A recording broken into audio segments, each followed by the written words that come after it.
उमरगा शहरातील कर्णकर्कश आवाजाच्या दुचाकींमुळे नागरिक त्रस्त. वाहन चालविणाऱ्या युवकांवर कारवाई का नाही?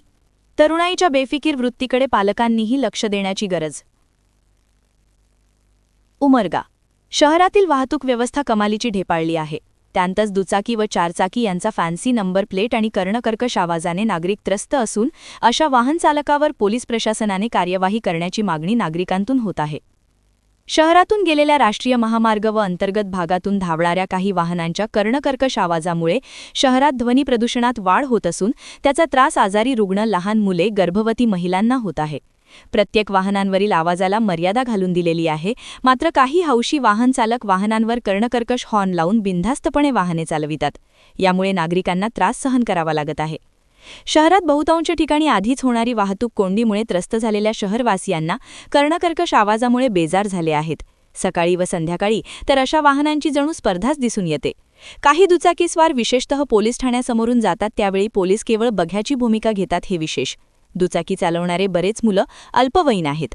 दुचाकीस्वाराचे पालक याकडे पुत्रप्रेमापोटी दुर्लक्ष करीत असल्याचे दिसून येत आहे. अशा बऱ्याच दुचाकीवर वाहन क्रमांक नाहीत. क्रमांक असेल तर फॅन्सी पाट्या लावून क्रमांक टाकले आहेत. फॅन्सी नंबर प्लेटद्वारे दादा, बॉस, नाना, मामा, काका, नाद करायचा नाय, वटच, साहेब, अण्णा, बाबा, राजेशाही, झिंगाट, मालक, वाघ, भाऊ, सैनिक, सर, चल, झलक, पलट, सरपंच आदी अक्षरांचे स्वरूप दिले जाते. काही वेळा हौस तर अनेकदा दहशत निर्माण करण्याच्या हेतूने असे नंबर प्लेट बनवण्यात येतात. एखादी दुर्घटना घडल्यास या फॅन्सी नंबर प्लेटमुळे वाहनाचा क्रमांक काय आहे हेच दिसून येत नाही. शिवाय अशा दुचाकी चालकाकडे वाहन परवाना नसतात. दुचाकीचे वरती 3-4 युवक बसून सुसाट धावताना चारचाकी वाहनास दुचाकी वाकडी करून 2 वाहनांच्या मधून वेगाने हॉर्न वाजत निघून जातात. आरटीओ विभागामार्फत रस्ता सुरक्षा मोहीम राबविण्यात येते. मात्र अशा दुचाकी चालकांवरती वाहतूक पोलीस संबंधित विभाग कारवाई करणार काय, असा प्रश्न नागरिकांतून उपस्थित होत आहे. मागील काळामध्ये शहरात पोलीस प्रशासनाकडून दुचाकी व चालकांवर कार्यवाही होत असताना स्थानिक राजकीय पुढारी व कार्यकर्त्यांचे मोबाईल व दूरध्वनीवर फोन येत असल्याने पोलिसांना अर्ध्यात कारवाई मोहीम गुंडाळावी लागली होती. अनेक दुचाकीस्वार हे उच्चभ्रू कुटुंबातील तर उनांडक्या करीत नेत्यांचा जय म्हणत सामान्य कुटुंबातील मुले, मालक, साहेब, नेत्यांच्या जीवावर बिनधास्त फिरतात.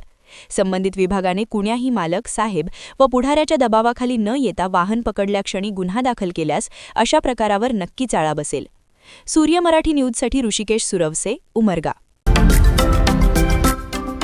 महाराष्ट्रातील महत्त्वाच्या व ताज्या घडामोडी जाणून घेण्यासाठी आजच आमच्या सूर्य मराठी न्यूज चॅनलला सबस्क्राईब करा आणि बेल आयकॉन प्रेस करा.